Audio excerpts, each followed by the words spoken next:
Өмнөх улирал дээр Кити зориг гарган Минотой хамт явж болох уу гэж асуугаад Мино туртаая зөвшөөрөн дууссан билээ. Хэрвээ өмнөх хоёр улирлаа үзэж амжаагүй бол description хэсэгт холбоосоор оруулсан байгаа шүү. За ингээд кинондоо орцгоё. Кити Минотой хамт баймаар байгаагаа илэрхийлж гэлээ гэж бодож байтал Мино чи сая бүтэн зуны турш дэлхийг тойрон аялах тоглолтод хамт явъя гэсэн үү гэхэд Кити юу зуны турш юм уу гэж гайхахад Мино тэгээд саяных чинь ямар утгатай байсан юм бэ гэв. Гэнэт юунес машины хаалга онголгон Кити чиж бас Пусанд гарах хэмжээ рүү хамт явах юм уу гэхэд Кити бантан маргааш Америк буцах болохоор Пусаныг үзэх ийм сайхан боломж ахиж олдохгүй шүү дээ гэв. Мино Китид гэхдээ чиний хувцас үжлэгний дресс код нь зохихгүй юм байна. Өөр хувцас авч явах хэрэгтэй юм шүү гэв. Китич надад 5 минут өгчхөө гээд гүгэд яваад өгнө. Кити cute бүгдийг хэлж Миногийн Китиг юу гэж боддгийг мэдчихвэл шууд сэтгэлээ илчилнэ гээд Кюг Пусан руу хамт явж тусал гэв. Кюж би болзоотой чадахгүй гэхэд Кити шортсоор жинтэй хамт явчихаа. Харин өөр хүнд хэлж болохгүй шүү гэв.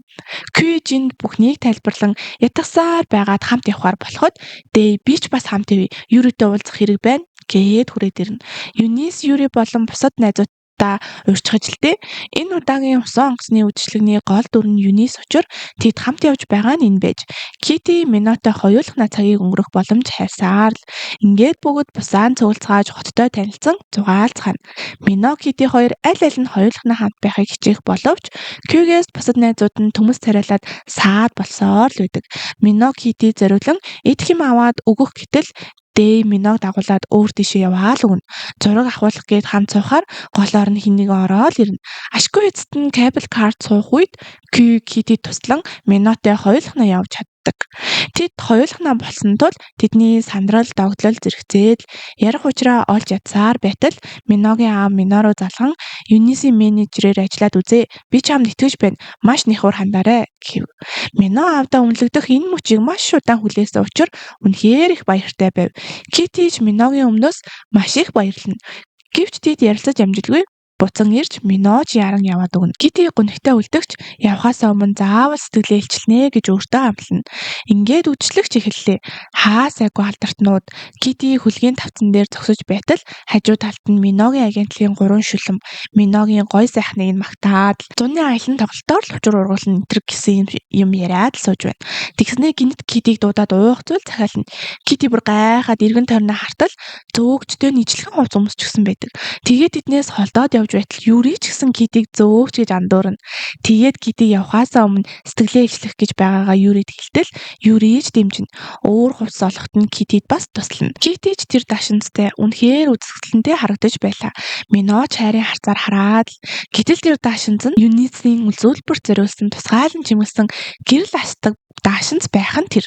Үзүүлбэрийн дуу явж эхлэхэд Китигийн даашинц дууны хэмнэлээр гэрэл хасах үед бүгд түүнийг Юнисийн хулгайлагдсан даашинц гэдгийг мэдчихнэ. Китид үнэхээр хичмээр байв. Солих хувцасгүй болсон Юнис Китигийн хуучин даашинцыг өмсөгч үзүүлбэрээ үнэхээр амжилттай үзүүлдэг. Юригийн гэр бүл дампуурсан талаар олон нийтийн сүлжээгээр нэг тархна. Кити ч Юриг сэтгэлээр дэмжинэ. Кити Минотой уулзахаар явж байтал гай газар доороос гихчээр Миногийн аав гинтэл Китигийн өмнө гарч ирээд хийсэн зүйл чинь үнэхээр хариуцлагагүй байлаа. Чи Миногийн төвшөнд тохирохгүй. Түүний карьерийг битээ сүтэг гээд хатуухан хэлэхэд Кити шархлан усан онгоцыг орхид. Азар Мино түүнийг олж харан араас нь очино. Ингээд урт өдрийн дараа тэд ярилцаж чадна. Сэтгэлээ жилчилнэ. Мино Китигээс хамт яваач гэж санал тавихад Кити Лара Жэнтэй хамт байх шаардлагатай болсон тул хичнээн хүсэж байгаа ч чадахгүй нэ л гин. Ингээд тэд уучраа олцгоож үнсэлцгээе. Тэд буцаад явж байтал нөгөө 3 шуламчин машинтай ирээд Миног чи бидэнд хэрэгтэй байна энтергээд л Мино ч ийдгээр татгалзаж байтал Юнис бас тэд нартай хамт явж байдаг. Мөн нэг айдол залуу Юнис таг наалчихсан байгаа харагдана. Кити Юнис санаа зовоод Миног тэд нартай хамт явуулна. Ингээд урт удаан зуны амралт бараг л дуусч Кити Миногийн загвар ажлын хуваараас болж тэд бараг л холбоогүй байгаа тул сошиал медиагаас нэгнээ л харж байв. Миногийн сошиал медиа дээд зэрэглэлийн тансаглал алдартнуудаар дүүрэн Үүнийг харсан Кити бүх зүйл сайхан, аз жаргалтай байгаа мэт хуурамч постууд хийж Миногийн анхаарлыг татахыг оролдоно. Энэ нь ч талаар болсонгүй Мино зүрх тарна. Ингээд хичээлийн шинэ жил ч эхэллээ.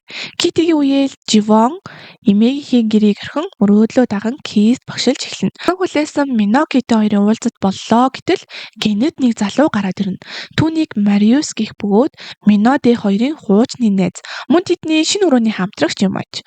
Үнэхээр экстроверт. Кьюч түүнийг таньдаг байх боловч түүнийг хараад нэг л баяртай харагдахгүй байв. Кити төгсөх ангийн хүслийн чагсаалтаа бичнэ. Чагсаалтын дагуу нар мандахыг хамт харцаах санал гарах боловч Мариус орой багш нар байхгүй юм чин үжлэг зохиоё. Тэгээд нар мандахыг хамтдаа харцгаая л да гिचгэн тэр. Ингээд олонхын саналаар Мариусын санал дэмжигдэнэ. Китид Мариустай өмнө нь жан байсан гэдгийг хэлэхч энэ талаар найзууд нь мэдэхгүй л гэв. Мөн Мариустай хамт нэг өрөөнд байх үнэхээр духгүй байгаагаа ч хэлнэ. Юрид ямаалтаа сургалтын төлбөрөө өөрөө төлөх шаардлага гарах бөгөөд Кити түүнд брендийн хувцснуудаа зарцгаая гэд орой үдшилгийг ашиглахаар болно. Юрид амаргүй байх ч өөр аргагүй тул зөвшөөрнө. Орой үдшилэг эхэллээ. Бүгд л Мариуст сайн хандаж хамтдаа хөгжүүлэлт өцгөөн. Китид энэ нь огт таалагдахгүй байна. Тэгээд Кити Мариустай хэрвээ Кити ялвал өрөөгөө солино. Харин Мариус ялвал маргааш нар мандахыг харахаа болно гэж мөрөөдөж биер понг тоглоцгооно. Өрсөлдөөн ширүүх өрнөж Китигийн хамгийн сүүлийн бөмбөгөө шидтэл гинэт Живон гарч ирснээс болоод хожигдож мөрийгөө алдчихна. Живон Китид энэ удаад л харж үзье. Яаралтай энэ үдшилгээ тараа гээд ихэд урам хугарснаа хэлнэ. Кити гонигтайгаар дором руугаа явж байтал Мино түн дээр ирэгч Кити зуны турш тоглон хүлээж үлдсэн сүүлийн жилээ хамтдаа өнгөрүүлэх төлөвлөгөө хүртэл гаргасан боловч өөрийнх нь хичээл зүтгэл талаар боллоо гэд Миног орхиод яваад өгнө. Энэ хүнд өдрийн дараа ороод унтах гэж байтал гинэт чухал хичээл сонголтоо хийхээ марцснаа санана. Систем рүүгээ яаран ортол бүх хичээл дүүрчихсэн зөвхөн Живоны хичээл л үлдсэн байлаа. Төгсгийн тулд өөр арга байхгүй тул тэр хичээлийг сонгоно. Өглөөрт Юригээс мессеж аван сургуулийн дээвэр дээр очиход бүх найзууд нь хамтдаа нар мандахыг харахаар цугласан байлаа. Мино энэ бүхнийг зохион байгуулсан байна. Ингээд Мино Кити хоёр аль биесоор үргэлж эхэлнэ. Тэд бүхэл цагийг хамтдаа өнгөрөөж нэгэндээ улам бүр дурласаар л Живон Китиг найз залуудаа биш хичээлдээ илүү анхаарахгүй бол төгсчиж чадахгүй байж магадгүй шүү гэдгийг хатуухан хэлнэ. Ингээд ярилцаж дуусгаад Алекс өрөөнд орж ирэн Живон хэрэгтэй зүйлс байгаа эсэх гээд анхаарал тавина. Кити тэдний хооронд нэг зүйл байна да гэж бодох нь тэр. Мино Китигийн солонгос хэлний хичээлд нь туслаж номын санд хамтдаа хичээлээ тавтана. Миног Юнисийг зүгээр эсээ шалгахаар угаалгын өрөө орох хооронд Мино туслах мэргэжилтэн гэх эмэгтэй орж ирэх нь тэр. Кити түүнийг дончтой завурлаг байдлыг нь бишрэнэ. Мино ч ирж ихжээ гэж тэр эмэгтэйг татна гэх чинь тэрвэрнэ. Тэр хоёр солонгосоор ярилцгааж Мино ичингүүрсэн харагдах нь Кити тухгүй байсан тул тэдний яриаг таслаж өөртөө танилцуулахгүй юм уу гэж Миногоос асуухад Мино энэ бол Жижи бидний эцэг гэр бүлийн найзууд багаасаа нэгнээ таньдаг л гэв. Энэ үед Мариус гинт гарч ирэн тэдэнтэй нэгдэж Жижитэй өөрөө төрүүлж холбогдсон Минотой хамтран ажиллаач гэж санал тавьснаа ч хэлнэ. Мино Жижи хоёр ажил руугаа яваад өгөх бөгөөд Мариус Китид Жижи бол Миногийн анхны хайр гэдгийг хэлнэ. Китигийн санаа зовгч Минод итгэхээр шидэв. Кити Миног болзоонд ирж товлсон цагтаа хос цамц өмсөн өрөөнд нэртэл Мино Жижитэй хамт яаралтай уулзалттай болчихсон гэд болзоо туслахаас өөр аргагүй болчихлоо гэд уучлалт гуйна. Кити тэднийг ямар харилцаатайг мэдсэн учраас олон зүйл бодогдоод тэднийг хамт байхад тухгүй байгаа гэдгээ хэлнэ. Минод санаа зовох зүйл юу ч байхгүй. Жижи бол миний өнгөрсөн цаг, чи бол миний одоо цаг шүү дээ гэд Китид ийдгээр бүхнийг тайлбарлан ойлгуулна. Кити сайн найз охины хувьар энэ амралтын өдрөөр Миногийн ажил дээр очиж дэмжихээр шийднэ. Тиймээс Живоны өгсөн 10 хуудас эссе бичих даалгаврыг хураалгах хугацааг хойшлуулахын тулд цаг хожих гэж түүний сонирхлыг ашиглан Живон Алекс хоёрыг учруулж хаад яваад өгнө. Гэвч Китигийн цагаа олоогүй хэд их хичээл зүтгэл Миногийн ажлыг сөрүүлж орхиогч Юригийн авьяасын ачаар бүх зүйл амжилттай дуусна. Миноч Китид огтхон ч уралсангүй. Китигийн хичээл зүтгэлийг ойлгож өөрийг нь дэмжиж байгаад баярлснаа хэлж тэдний харилцаа энгийн сайхан үргэлжлэнэ. Кити болзоо ямархуу байв гэж Живоноос асуухад Живон багш нар хоорондоо эргэж болохгүй гэсэн дүрмтэй. Тэгээд ч Алекс түүнд таалагддаггүй тул тэднийг учруулах гэж хүчээр ямар нэгэн зүйл зохион байгуулахаа боль гэж хатуухан хэлээд энэ хариуцлагагүй үйлдэх нь хариуд эсэний даалгавар монитор дээр ахин 10 хуудас нэмж орхино. Кити хайрандаа шатан өөрөө ирээдүгөө марцсан гэдгээ ухаарна. Юри Кити тэдний ээжүүдийн паркт хамтдаа авахулсан зургийг үзүүлж адилхан зураг авахулцгаая гэж санал гаргана. Кити ч үнийг хүслийн жагсаалтандаа нэмж хамтдаа Latte World явуулцгаана. Бүгд тоглоомын очор зогсож байх үедээ Юнисийн фэнтэй тааралдаж VIP-д оожиргүй орцгоно. Живон Алекс хоёр тэднийг хариуцаж явсан ч тэднээс хоцорчихдог. Ингээд оройн 10 цагт галзуу уулганы урд уулзалдан бүгд хамтдаа сууцгаахаар болж өөрсдийн сонирхлоор хэсэг болон салцгаана. Кити өндрөөс айдагтвал Мино түүнд хамгийн аюулгүй 50 тоглоомуудыг санал болгож хамтдаа тоглоцгоно. Юри баян байхдаа хүссэн хоолоо идэж үргэлж оочргүй тоглодог байсан тул түүнд мөнгөгүй оочр ихтэй байдал дасах нь тийм чамаргүй байлаа. Гэхдээ Дэй түүнд бага зардлаар ч хөгжүүлж болдог гэдгийг үзүүлнэ. Жин Q2 автомат тоглоомын хэсгээр тоглоно. Алекс Живон хоёр ч тэднийг мартан өөрсдөө 10 жилийн сурагчдыг хувцсамсаж цагийг хөгжүүлтэн өнгөрөөнө. Q Жин хоёр анх удаа нэгэндээ хайртай гэдгээ хэлнэ. Энэ үед тэднийг Мариус гунигтайгаар харан өнгөрнө. Оройн цоглох цагч болж тэд галзуу уулганд очирлно. Мино Юнис хоёрын парк дээр хамтдаа авахулсан зураг аль хэдийн интернетэд нийтлэгдсэн байх бөгөөд аялан тоглолтын үеэр хамтдаа авахулсан зургууд нь мөн хамт цацагдсан байдаг. Тэр үед дундын шалгалтыг хариуж гарав. Бүгд л өөрсдийн дүнгээ шалган амжилттай давцгааснаа сайширцгаана. Харин Китигийн ирээдүй энэ шалгалтын дүнгээс хамаарах байлаа. Галзуу уулганд суух, дүнгээ шалгах гээд энэ бүхэн зориг нь хүрэхгүй байсан тул дарга гарц дээр хүлээж баяа гэд гүүгээд яваад өгнө. Кити Мариустэй таарч тэд сэтгэлээ онгойтол ярилцаад тэдний хоорондох драма энэ хүрээд дуусгуур болно. Үүний дараа Кити ч зориг гарган дүнгээ шалгахад тэнцчихсэн байх нь тэр. Ингээд буцангүйж ороод бусаддаа хэлж хамтдаа галзуу уулган дээр сууж дурсгалын зургаач авахулцгаана. Буцах цаг болж Q автобусанд суухад Мариус чи бол миний буцаж ирсэн шалтгаан. Би чамтай л хамт баймаар байна гэж хэлнэ. Мино Кити хоёр оройн болзоондоо гарах гэж байтал Минод Юнисээс Китид битгий хэлээрээ яаралтай уулзах хэрэг байна гэх мессеж ирнэ.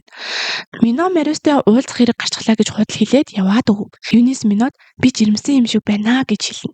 Харин энэ үеэр Кити өшгөө хаалт гэж байхдаа Мино Юнис хоёр уулзаж байхыг тэрч бүхэл дотн гихчин тэрвэрлдэж байхыг харчихна. Үүнээс болж Кити шүнжин хардарч зүтлэнэ. Юрид юу харсан талаараа бүгдийг хэлэхэд Юри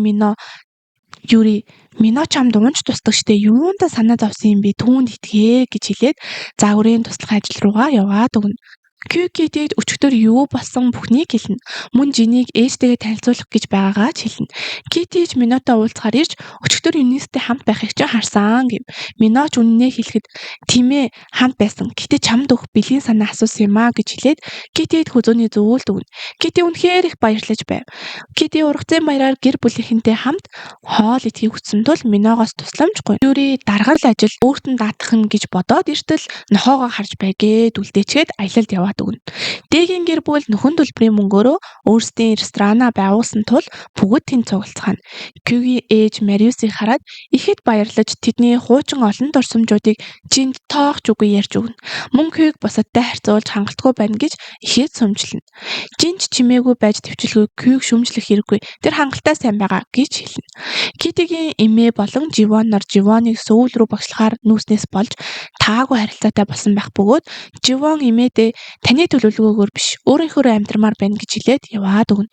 Мино Кити хоёр эмээгээ таксинд суулгаж өгөөд байж байтал гинэт Юнис сэтгүүлч нараас цухтан Миног дуцаар гүүгээд хүрээд ирхэн тэр. Мино түүнийг хамгаалан ресторанд оруулчихад энэ асуудлын талаар аавтайгаа уцаар ярихаар гарч явна. Юнис Китигийн зөвлөлтийг хараад гой зөвлөлт биш тэ хаанаас авсан юм бэ гэд хэлчихнэ. Кити ч Миног өөрт нь худал хэлсэн гэдгийг мэдчихнэ. Юри даргынхаа Коко нэртэй нохоог нь алга болгочхоод хайж байгаад Миногийн Юнист чи ганцаараа бишээ би ч гэсэн хариуцлагаа үүрнэ гэж ярьж байхыг нь сонсчихно. Азар Жулиана нохоог нь олон Юри тавьчирч өгнө. Юри Кити хоёр ярилцгаар угаалгын өрөөнд ороод Юнистэй таарна. Түүний гарсны дараа Юри сонсон зүйлсээж Китид хэлнэ. Санамсаргүйгээр нохоо нь хогийн савыг унгааж дотроос нь эерэг гарсан жирэмсний тест олчихно. Энэ бүхнээ Түүнээс тэд Юнисийг жирэмсэн болсон гэж бод. Кити Минотор ирж энэ бүхэн үнээсийг асууна. Миноч энэ талаар хүнд хэлж болохгүй. Хүмүүс бидний карьер дуусна гэж хэлнэ. Энэ бүхнээс Кити Миногийн хүүхэд гэж ойлгон худалж хуурмаг амтан гэж хэлээд өгсөн зүйлтийг нь буцааж өгөөд яваад өгнө. Кити буцаж орохдоо жинтэй тараад юу болсныг хэлж түүгээр зогсохгүй жинээс өнгөрсөн зун Кью Мариус хоёрын асуудлыг мэдээд чи яаж уучлсан бэ гэд асуучдаг. Гэвч энэ талаар жин огт мэдээгүй байсан тул маш их уурлан шууд Кью дээр очиод асуухад Мариус дундуур нь орж ирж улам уурыг нь хүргэсэн тул жин түүнийг шанаадах гэж байгаад санамсаргүйгээр Кью түүний гарт өртчихдөг. Ингээд жин Кью өнгөрсөн зам Мариус руу 6 явуулсан гэдгийг мэдээд маш их уурлан Кьюгээд гараад яваад өгнө. Кити Кьюд чи бүхний хэлнэ гэд байсан биз дээ. Яагаад хэлээгүй юм бэ? Хэлсэн байсан бол ийм зүйл болохгүй байсан юм аа гэв. Кьюд Китид маш их уурлан надаас хоол байж үз гэж хэлээд ээжтэйгээ хамт тэндээс яваад өгнө. Гэхдээ энэ бүхний дараа Кью ээжтэйгээ үнэхээр сайн ярилцаж чадна. Кити ресторанд эргээд орж ирэхэд дээд Мино Юнис хоёрыг тэдний бодсноос дотн харилцаатай талаар хэлэхэд дээр чин боломжгүй штэ. Би бүхий л хугацаанд Юнис хамт байсан штэ гэв. Ингээд Кити бүхнийг буруу ойлгосон гэдгээ ухаарна. Гэхдээ Кити Юнисийн жирэмслийн талаар огт дуртаагүй ч дээд Юнистэй очиж уулзах хэрэгтэй хэлнэ.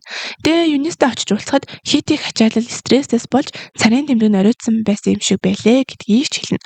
Мөн буцаад энгийн амьдралтай болмоор байгаагаа ч тэр. Кити Минотор ирж бүхнийг буруу ойлгосон гэдгээ тайлбарлагч Мино өнгөрсөн хугацаанд би чамд бүхнийг тайлбарласан ч энэ бүгд хангалтгүй байж одоо бүх зүйл дууссан гэж хэлээд өрөөрөөгөө орчихно.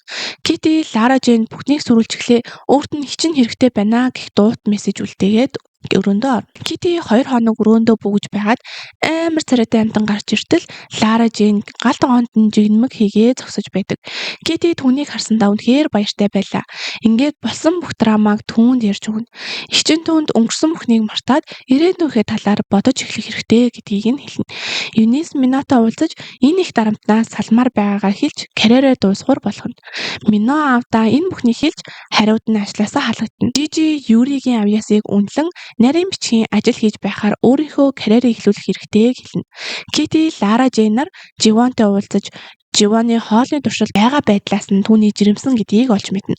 Мөн угаалгын өрөөнд байсан жирэмсний тест Живоных байсан гэдгийг ч мөн адил ойлгоно.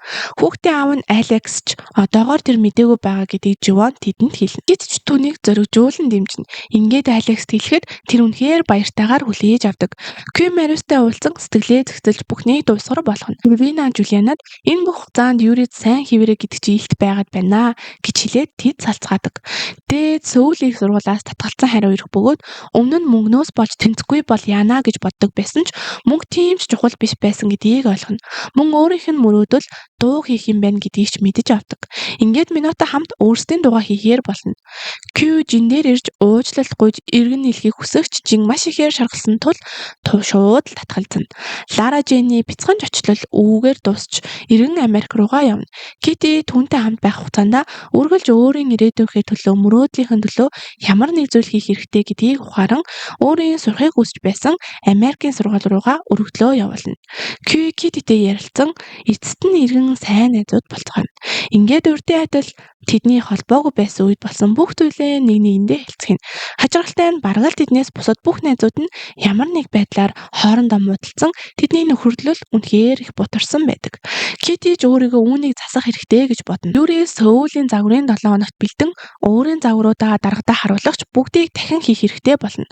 2 хоногт 10 шин загвар гаргах амаргүй даалгавар тул Кити өөрийн чадвараа ашиглан найзуудаа хамттан цуглуулна. Учир нь Мариус бол загварын хорхоотон, Кью бол хурдан шаламгай, Мэдисон нүүр бодгийн авьяастай, дэ санхүүгээр туслах боломжтой гэх мэт Юри хэрэгтэй бүхнийг найзуудаараа орлуулж чадхаар байв. Мөн тэдэнд хөгжмийн мэрэгчлэлтэн хэрэгтэй боловч Кити Минотой холбоо барихыг хүссэнгүй. Тиймээс дэ Минотой уулзаж Юри туслах хэрэгтэй байна гэдгийг хэлж Китигээс нууцаар түүнийг багтаа нэгтгэн. Хидээ тэд нэгэндээ уурлсан хിവэрч Юригийн төлөө хамтран ажиллана. Санамсаргүйгээр Мариус жин хоёр Юригийн хийсэн хүрмийг урчдаг. Энэ нь тэгтээ эсрэгээрээ Юрид гайхалтай шинэлэг санааг өгнө. Кити бусдыг учруулах чадварлаг ажиллаа хийсээр ингээд Китигийн ачаар бүгд хоорондоо ярилцаж эргэн нэгдэсгээдэг. Мэдээж Юри хоёр төлөвлөгөө зохиож Кити Мино хоёрт ч ярилцах боломж гарган тэд сайтаар ярилцах чадагч найзууд хിവэр үлдэхэр шийднэ. Ингээд Юригийн загвараа танилцуулах цаг боллоо. Юригийн Китигийн гайхалтай санаа найзуудынхын хамтын ажиллагаа загварын шоуг бут нэргэнэ. Хамгийн сүүлд Кити Юригийн өөрт нь зориулж хийж өгсөн даашин зэг өмсөн алхах бөгөөд Мино түүнд дахин дурлаж орхино. Загварын шоуны шагналыг Юри авах бөгөөд дарганч түүний авьяасыг хүлээн зөвшөөрнө. Жулиана Юри дээр ирээд Первенагаас салаад удаж байгаагаа ч муу адил хэлнэ. Эцэст нь Мино сэтгэлээ илчлэхээр Кити дээр ирдэг. Яг үүнтэй зэрэгцэн Китигийн сургуулийн хариу ирж тэнцэн гэдгээ мэдэж дараа жил Нью-Йорк руу нүүхнэ гэдгээ ч муу адил хэлдэг. Үүнийг сонссон Мино сэтгэлээ илчлэхээ болж Китиг бусадтай очиж баярт мэдээгээ хэлдэ гээд явуулна. Китигийн хүсэн хүлээсэн 18 насны төрсөн өдөр ойрцоор гэвч түүний төрсөн өдрийн үдшилгийн урилгад бүгд л ямар нэгэн шалтгаан хэлэн очиж чадахгүй гэцгэн. Кью хүртэл очиж чадахгүй гэхэд Кити тэднийг өөрт нь гинтийн бэлэг барих гэж байгаа юм байна гэдгийг мэдчихдэг. Кити төрсөн өдрийн урилгаа Минороо хүртэл явуулсан боловч ээжтэйгээ уулзах болохоор боломжгүй гэдэг хариу аавна. Алекс Даниэлд болох гэж байгаагаа хэлдэг. Даниэлж баяртайгаар хүлээн авна. Мөн тэдний хэн нэг нь ажлаасаа гарах шаардлага тулгарвал Алекс ажлаа солих болно л гэв. Живон чимээдээ бүхнийг хэлж гэр бүл нь дахин нэгтэнэ. Лара Жейн Кити төрсөн өдрийн мэнд хүргэн залгаж өөрийнх нь ачаар өөрийнхөө бичсэн номын бичвэрээ дарагдаа үзүүлсэн ном болж хэвлэгдэж магадгүй гэдгийг ч муу адил хэлнэ. Мөн Петертэй эргэн нэлсэн гэх баярт мэдээгээч дуулгадаг. Кью Китиг төрсөн өдрийн үдшилрүүн дагуулan явна. Кити гинтийн бэлгээ олоод мэдчихсэн тул өөрийгөө нээх гайхгүй байхаа гэж бодтол төсөөллөөс нь хаав илүү зүйл хүлээж байсан тул үнэхээр их баяртай байлаа. Бүх найзууд нь ирсэн байлаа. Миноч хүртэл уух зүйл, цэцэг, чимэглэл гээд бүгд л зөвхөн Китигийн сонирхол байдаг. Юрич Китид зориулан хийсэн шинэхэн даашинзаа түүнд бэлэлнэ. Мөн тэд Китиг өөрсдөд нь хичнээн үн цэнтэй хүн бэ гэдгийг нь харуулan бяцхан бэлгүүдийг Китид өгнө. Энэ бүхэн Миногийн санаа байдаг. Төрсөн өдрийн үдшилэгч маш дурсамжтай хөвгчлөлтэй болсоор олон ч хос иргэн нийлв. Дэ Юнис, Кюжин, Юри, Жулиана гээд тэд хос хосороо бүжиглэнэ. Мино Китиг бүжгэнд мөн урина. Мино үнэхээр ээжтэйгээ уулзахаар шийдээд онгоцны билетээ авчихсан байсан ч Китигийн төлөө энд ирснээ хэлдэг. Мөн агентлаг нь аавыг нь ажлаас нь халж Минод ажлын санал тавьсан тул одоогоор яах ёстойгоо шийдэггүй байгаа гэв. Ингээд Кити төрсөн өдрийн лаагаа үлээж хизээд өөрийг нь гих хайр дүрэн хүмүүсээр хүрээлэгдсэн гэдгээ ойлгоно. Мино Китид сэтгэлээ илчлэхээр өрөөнд нэртэл сая дөнгөж онгоцны бул руу явчихсан гэв. Гэхдээ метрогоор явж байгаа тул яарах юм бол амжнаа гэв. Тэгээд Мино хамах чадлаараа гүн ирэгч яг л нүүрэн дээр нь метроны хаалга хаагдаад Кити яваад өгнө. Мино дараагийн метроноор онгоцны буудлаарч Китиж түүнийг хүлээж байх нь тэр. Мино сэтгэлийнхаа гүндэх бүхий л зүйлсээ хэлж чамтай л хамт баймаар байна. Кити би чамд хайртай гэж хэлнэ. Китиж Минод хайртайгаа муу адил хэлдэг. Ингээд тэд хамтдаа Портленд руу Китигийн гэр бүлийн хүнтэй танилцахаар явж энэхүү улирал маань аз жаргалтайгаар төснө. Адал явдал баяр хөөр сургамжаар дүүрэн энэхүү цувралтай хамт байсан та бүхэндээ баярлалаа. Лайк болон subscribe дарж биднийг дэмжээрэй. Бидний дараагийн төвчлэн ярьж өгөх цуврал бол Пак Буён жүжигчний гол дүр тоглосон 2026 онд нээлттэй хийгээд буй Disney Plus-аар цацагдсан Goldland нэртэй гэмт хэрэг трейлер төрлийн цуврал юм. Нийт 10 ангитай та бүхэн манай сувагт subscribe даран хонхоо асаагаад цувралаа цаг алдалгүй сонсоорой. Баяртай.